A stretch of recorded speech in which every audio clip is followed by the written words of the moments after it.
Shalom, hari ini saya melanjutkan tentang suratan Roma, yaitu pasal 6 ayat 15 sampai pasal 7. Terkena pintu kemah. Pintu kemah itu berarti kepenuhan Roh Kudus.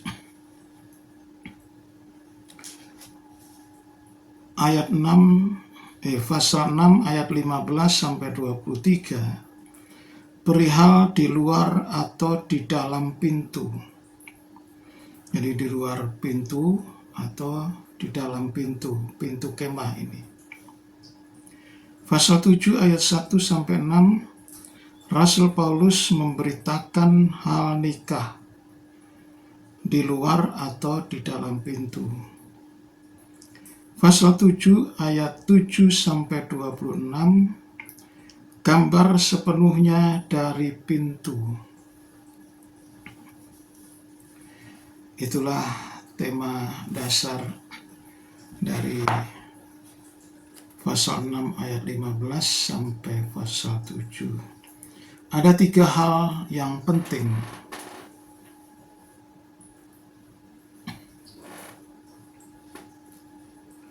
Yang pertama yaitu ayat 15 sampai 23, menjadi hamba dosa atau hamba kebenaran. Itu berarti di luar pintu atau di dalam pintu.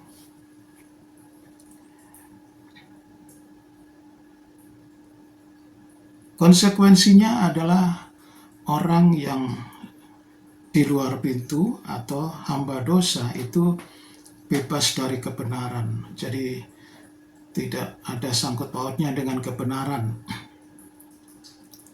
Tetapi sebaliknya, jika dia ada di dalam pintu, yaitu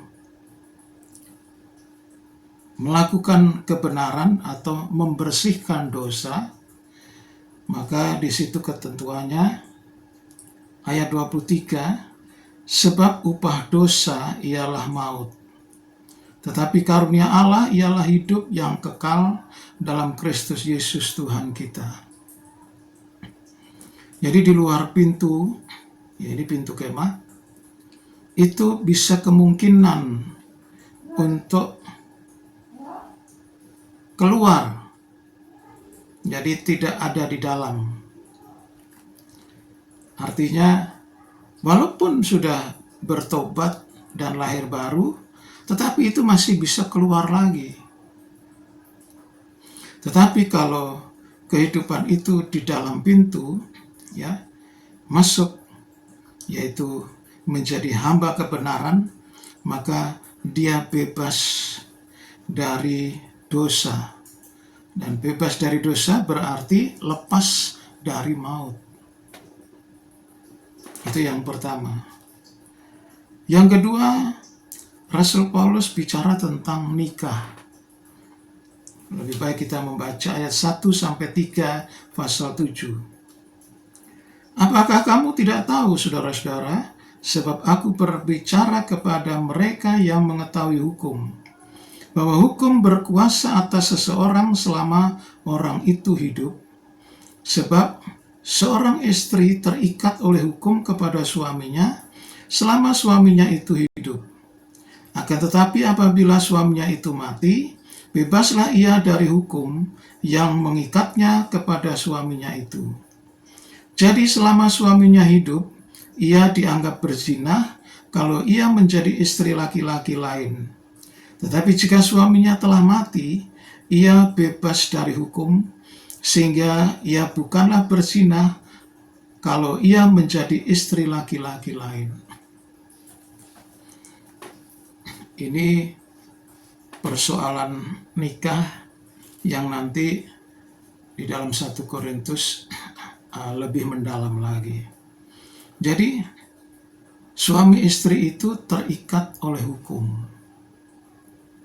Kalau istri itu bercerai, ya, lalu dia menikah lagi, tetapi suaminya masih hidup, maka dia dianggap oleh Tuhan berzina. Kecuali suaminya mati. Nah, ini juga mencegah adanya perceraian. Sebab ini adalah akibat perceraian. Biasanya nikah muda itu rawan untuk melakukan yang dikatakan oleh firman Allah ini. Jadi, selagi suami masih hidup, walaupun sudah bercerai, sebab di hadapan Tuhan bercerai itu tidak diizinkan, karena bercerai itu hanya pemerintah atau manusia yang memberikan surat cerai dan sebagainya. Ya, jadi kalau suami masih hidup, maka dianggap berzina. Begitu juga sebaliknya. Kalau istrinya masih hidup, suaminya nikah lagi, itu dianggap berzina. Nah, yang ketiga, kita membaca pasal 7 ayat 21 sampai 26. Demikianlah aku dapati hukum ini. Jika aku menghendaki berbuat apa yang baik, yang jahat itu ada padaku. Sebab di dalam batinku aku suka akan hukum Allah. Tetapi di dalam anggota-anggota tubuhku, aku melihat hukum lain yang berjuang melawan hukum akal budiku, dan membuat aku menjadi tawanan hukum dosa yang ada di dalam anggota-anggota tubuhku. Aku manusia celaka, siapakah yang akan melepaskan aku dari tubuh maut ini? Syukur kepada Allah oleh Yesus Kristus Tuhan kita.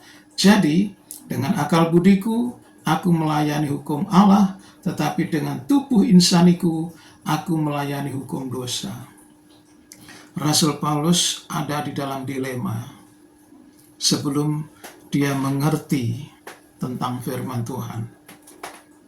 Dia punya firman Tuhan karena dia seorang Farisi. Nah, lalu dia menghakimi orang yang punya firman juga. Ini banyak dilakukan oleh anak Tuhan dan hamba Tuhan. Jika kita merasa punya firman, tetapi menghakimi orang lain, apalagi menganiaya, yang itu berarti membunuh karakter dan sebagainya, maka di hadapan Tuhan, dia adalah manusia celaka. Siapa yang bisa melepaskan aku dari tubuh maut ini?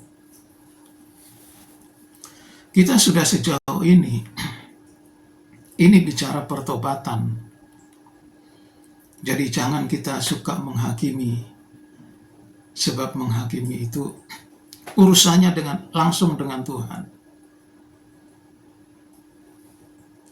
Dan waktu dia berada di dalam kondisi itu, dia bingung. Namun ada jalan keluar. Ternyata Tuhan Yesus Kristus yang melepaskan dia dari tubuh maut itu. Hanya Tuhan yang bisa melepaskan, bukan dirinya, bukan orang lain. Ini hati-hati. Sebab kalau mengatasnamakan pengajaran lalu menghakimi orang, menghakimi gereja lain,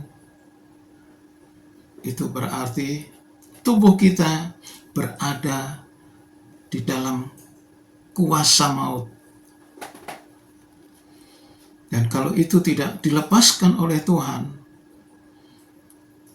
maut itu betul-betul bisa terjadi atas kita. Itulah 3 hal utama yang kita dapatkan dari firman Allah itu. Amin.